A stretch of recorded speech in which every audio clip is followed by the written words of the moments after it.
that is something that I want to ask you about, where I have seen some really negative stuff. I mean, mainly massively positive about detransitioned women, about how you stand out, how you're public, you are brave, you are warriors.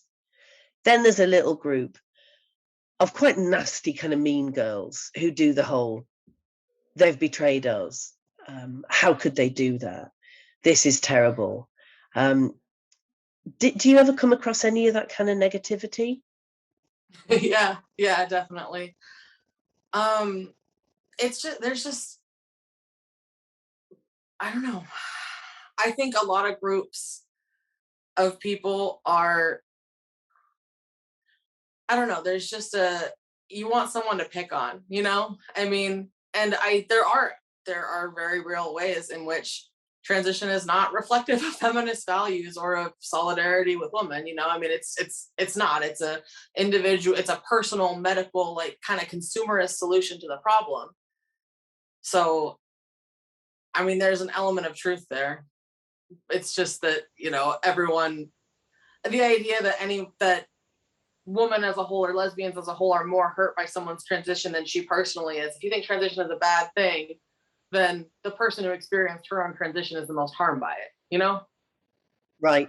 Well, yesterday I was talking with someone about the way that gaslighting works with the language around trans ideology. For example, trans activists talking about healthcare when what they mean is surgery that is not necessary. And as you put it, cosmetic surgery or hormones. So stuff that's harmful, but they call it healthcare, like we might call, medication for asthma or diabetes or cancer or whatever. And it sounds quite compelling when you put it like that, doesn't it? Healthcare.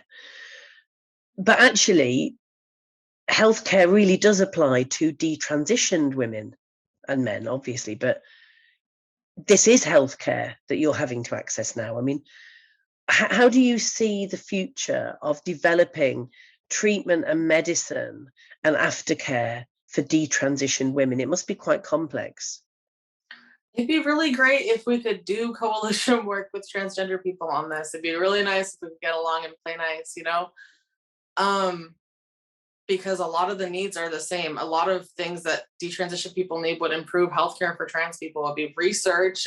I mean, you know, testosterone is not. I don't know anything about other countries. I'm very American, but it's not US. It's not USDA. It's not FDA approved in the United States. It's not evaluated as a treatment for cross-sex administration in any way. It's literally just not evaluated. The blockers aren't evaluated. Estrogen isn't evaluated cross-sex. Testosterone isn't evaluated cross-sex.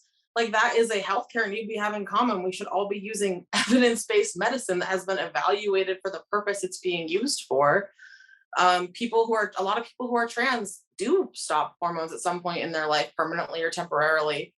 It would be useful for transgender people and detransition people to know what happens when you stop hormones and to know what happens when you have a hysterectomy and you use testosterone after. You know, there's a lot of these healthcare needs that we have in common and that we should actually both sides be working for in unison and not in opposition to each other. That's interesting because, I mean, we've obviously been desperately trying to have conversations with, there are a number of reasonable trans people who are not trans activists who want to talk about this stuff, and the extreme trans activists and the bullies, the misogynists are trying to stop that conversation. But I see your book as a really important part of that conversation, and I assume you hope that trans people will read it. I would like if we could talk, you know? I mean, it it's crazy. If you read stuff about transition from even just like the 90s, it's like there's not this sense of intense opposition to each other to, you know, between say, you know, a trans man and a butch lesbian or a trans man and someone who stops transition. It's just kind of this culturally constructed just barrier between us and we're on opposite sides of this debate and it really just I mean it it serves the like conservative Christian right more than anything else. Like they're really into the whole concept of, you know, grouping together sexual orientation and gender identity laws, the SOGI laws thing is huge to them. Like they literally, if you go on the Heritage Foundation website, they're talking very explicitly and directly about how they want to pit elements of LGBT against each other so that we're not a cohesive lobbying group. So it's just, I really wish it'd be great if we could find a way to effectively do coalition work. I don't personally have a vision for the path to that right now because it is a disaster. But there's a lot of things, there's a lot of common ground in terms of what outcomes we want. And I think that I wish we could focus on that more so than the coalition with right-wing groups that also want to undermine lesbian rights in every way they can. I agree with you 100%. You are so right.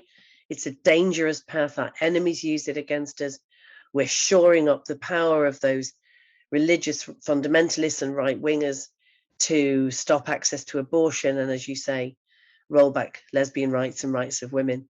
So absolutely right on, Max.